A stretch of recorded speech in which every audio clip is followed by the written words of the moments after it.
So now it's Congress's fault for not getting the deal done, and more to the point, Republicans' fault for not getting the deal done.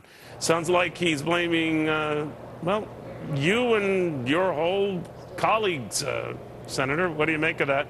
Republican Idaho Senator Mike Crapo joining me right now. Did you take offense? Well, Neil, the president is continuing to try to put the blame elsewhere when the problem is right in the White House. Until just the last week or so, when the Biden talks broke down, the president had not even personally engaged. Even after his own fiscal commission, on which I serve, as you know, had put out a report last December that would have put a $4 trillion plan in place that would have truly changed our fiscal paradigm in America. The bottom line here is the president continues to insist that we raise taxes in order to solve our problem, and the truth persists that the problem is not that taxes are too low, the problem is that spending is too high.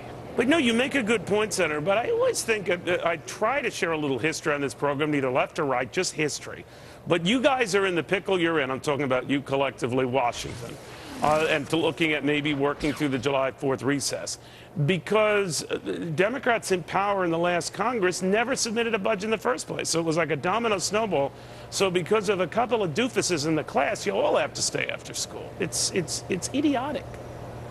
It's frustrating. We haven't had a budget now for a couple of years, and we don't have the budget protections, even if we had a budget, that we really need to have.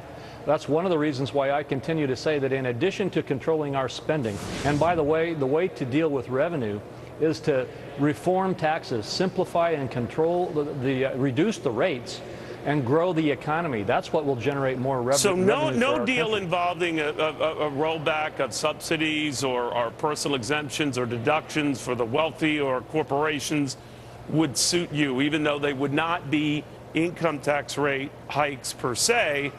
They would still be unacceptable to you?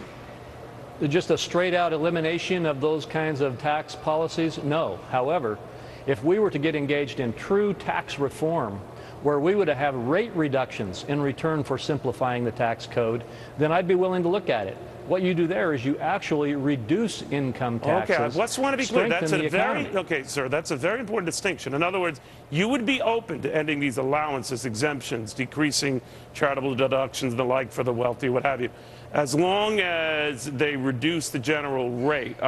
Since that is unlikely, is a deal to raise the debt ceiling by early August, whether you guys are in session or not this weekend, also unlikely?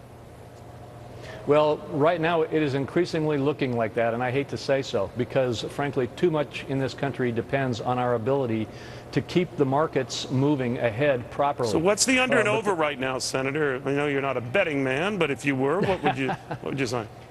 My estimate right now is that I don't see a path forward. The president continues to say that he will not cut any kind of a deal without having a major tax increase. And I think the rest of America knows that it's not time to raise taxes. In fact, Republicans and Democrats alike addressed this issue just last December, and the president's own economic team said this is absolutely the wrong time to be raising taxes, if there ever was a good one. So until the president moves off of that position, I don't see a path forward. Not good news, but man, oh man, you're right there. Senator, thank you very much. Thank you.